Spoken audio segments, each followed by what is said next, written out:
زبردست. یہ جو انرجیز کا شیخ کانسیپٹ ہے، چونکہ فزکس میں میرا انٹرسٹ ہے، تو انرجیز ایگزسٹ تو کرتی ہیں. اگر میں سائنٹیفک انرجی جو ہے اس کے کانسیپٹ کی بات کروں، ایک تو یہ ورڈ ویسے بھی یوز ہوتا ہے نا، کامنلی انرجی سے مراد ہوتی ہے کہ بس ایک کیفیت. لیکن اگر سائنٹیفکلی بھی دیکھا جائے تو تھرمل انرجی اور وہ کانسیپٹ ہے نا کہ energy is conserved, energy can neither be created nor be destroyed, بس وہ اپنی شیپ چینج کرتی ہے from one form to another. It could be negative, it could be positive.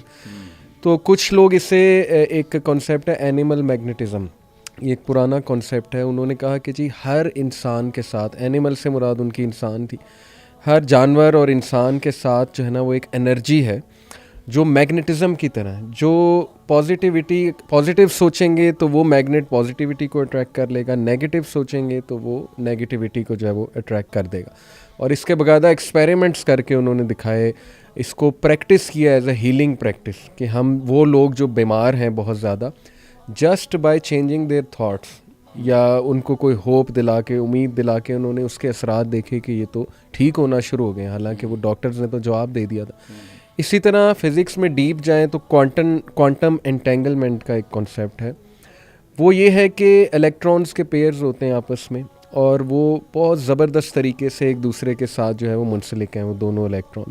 یعنی اگر آپ ایک الیکٹران کو یونیورس کے ایک اینڈ پہ رکھیں، دوسرے کو دوسرے اینڈ پہ رکھیں، جو ایفیکٹ اس پہ ہوگا وہی ایفیکٹ جو ہے وہ اس پہ ہوگا.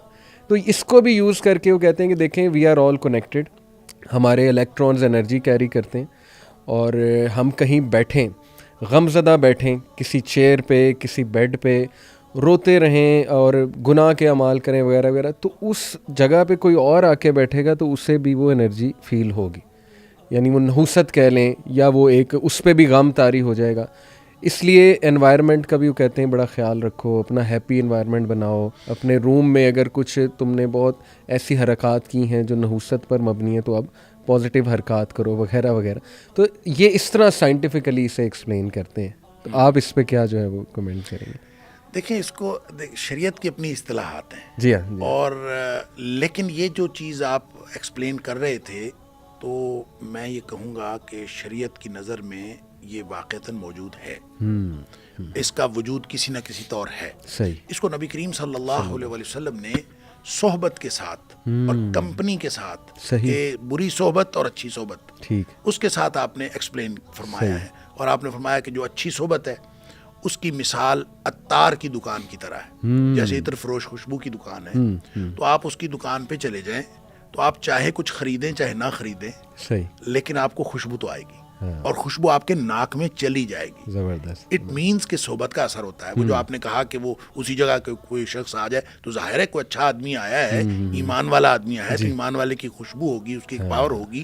تو آپ اگر اس کے ساتھ صحبت کرتے ہیں، بیٹھتے ہیں، اس کے ساتھ گفتگو کرتے ہیں، وہ آپ کے گھر آتا ہے یا آپ اس کے گھر جاتے ہیں، تو آپ اپنے ایمان کی تازگی محسوس کرتے ہیں. اور بعینی ہی جب آپ کسی برے آدمی کے ساتھ جو بالکل برائیوں کے اندر اور سود خور ہے یا کوئی ایسی برائی کر رہا ہے جو اللہ تعالیٰ کی نافرمانی میں مبتلا ہے، تو آپ اس کی نحوست محسوس کریں گے. اور اس محسوس کرنے کا بھی انحصار اس بات پر ہے کہ آپ کا جو آئینہ بصیرت و بصارت ہے وہ کس قدر شفاف ہے. جی.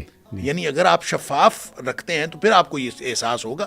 اگر آپ کے اندر شفافیت نہیں ہے، آپ کا آئینہ جو ہے وہ خود زنگ آلود ہو چکا ہے. وہ جو نبی کریم صلی اللہ علیہ وسلم قرآن نے کہا، ان تتقوا اللہ یجعل لکم فرقانا، یہ جو پیمانہ ہے حق اور باطل کو محسوس کرنے کا، یہ تو ان کو ملتا ہے جو تقوی میں آگے بڑھے ہوئے ہوتے ہیں. اگر تم اللہ کا تقوی رکھو گے، اور اللہ کا تقوی رکھنے کا مطلب صرف یہ ہے کہ زندگی اس نہج پر ترتیب دی ہو کہ میں نے ہر صورت اللہ کی ناراضگی سے بچنا ہے اور ہر صورت اللہ کی رضامندی حاصل کرنی ہے. بے شک. اور بس. اور جس نے یہ اس نقطے پر اپنی زندگی استوار کر لی ہوئی ہے، وہ متقی ہے، اور ایسے شخص کو اللہ تعالیٰ وہ پیمانہ عطا کر دیتا ہے. اسی طرح نبی کریم صلی اللہ علیہ وسلم نے فرمایا کہ جو بری صحبت ہے اس کی مثال لوہار کی بھٹی ہے.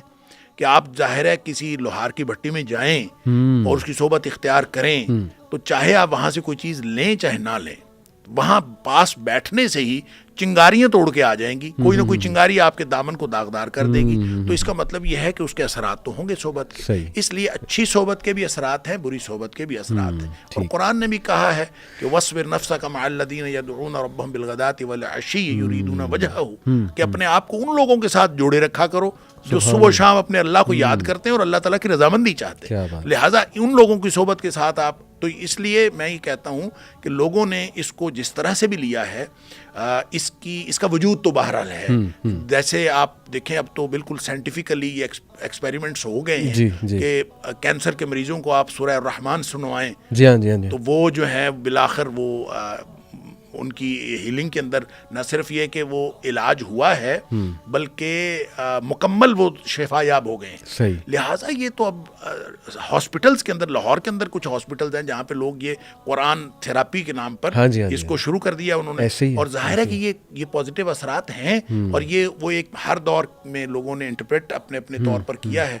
جیسے جب عشائرہ آئے ہیں تو عشائرہ نے پوری کائنات کو جواہر میں ایکسپلین کیا ہے. جواہر میں یہ ہر کائنات جو ہے وہ چھوٹے چھوٹے ہزاروں جواہر سے مل کر بنی. لہذا ان کا خیال یہ ہے کہ ایک فلو ہے جواہر کا جو ہر لمحہ، اور جوہر کے بارے میں ان کا خیال یہ ہے، وہ اصل میں اللہ کی قدرت کاملہ کو ظاہر کرنا چاہتے تھے. اور ان کا خیال یہ ہے کہ جوہر کوئی مستقل چیز نہیں ہے، جیسے اس سے پہلے یونانی فلاسفہ کا خیال یہ تھا کہ ایک چیز ہوتی ہے جوہر، یہی سینس ہوتا ہے اور وہ اصل چیز وہی ہوتی ہے. یہ کہتے ہیں نہیں، جوہر جو ہے وہ ایک لمحے میں بھی اپنا وجود قائم نہیں رکھ سکتا، بلکہ ایک لمحے کے کسی حصے میں بھی اپنا وجود قائم نہیں رکھ سکتا. اس کے کسی بھی چیز کے موجود ہونے کا مطلب یہ ہے، مثلا یہ مائک ہمیں موجود نظر آ رہا ہے، یہ لیپ ٹاپ ہمیں موجود نظر آ رہا ہے، تو اس کی وجہ یہ ہے کہ ہر لمحہ نئے جواہر بن رہے ہیں اور پرانے تو وہ ڈسٹرائے ہو رہے ہیں، ایک لمحے میں وہ ختم ہو رہے ہیں. اور یہ سب کچھ اللہ کے حکم سے ہو رہا ہے. اور جو ہی ہر چیز جو ہم محسوس کرتے ہیں، اور آپ کو معلوم ہے کہ یہ بھی ایک بہت بڑی فلسفی ہے کہ مثلا یہ کوئی چیز جب ہم دیکھتے ہیں، سونگھتے ہیں، اپنے حواس سے محسوس کرتے ہیں، تو اس میں بھی ان کا خیال یہ ہے کہ کچھ جواہر ہیں جو فلو کرتے ہیں اور ایک بہاؤ کی صورت میں اس طرف جاتے ہیں. وہ جا کے اس کے ٹکراؤ کی، دیکھیں حسن آنکھ میں ہوتا ہے یا دیکھی جانے والی چیز میں ہوتا ہے، بلکہ ایک فلسفی یہ ہے کہ نہ یہ دیکھے جانے والی چیز میں ہوتا ہے، نہ یہ آنکھ میں ہوتا ہے، بلکہ وہ جو جواہرات فلو کی شکل میں جاتے ہیں اور جا کے اس سے ٹکراتے ہیں، ان کے ٹکراؤ کا انداز ہے جو آپ کو خوبصورت یا بدصورت دکھاتا ہے. ہو سکتا ہے کسی وقت آپ اسی چیز کو دیکھیں تو آپ کو وہ خوبصورت نظر آئے، اور ہو سکتا ہے اسی کو آپ کسی اور اینگل سے دیکھیں تو وہ آپ کو بدصورت نظر آئے. تو یہ ٹکراؤ کے انداز ہے. لہٰذا یہ میں کہتا ہوں یہ مختلف ایکسپلینیشنز ہیں، مختلف انٹرپریٹیشنز ہیں، ہر دور کی اپنی ہیں، لیکن بہرحال اس کا وجود تو ہے.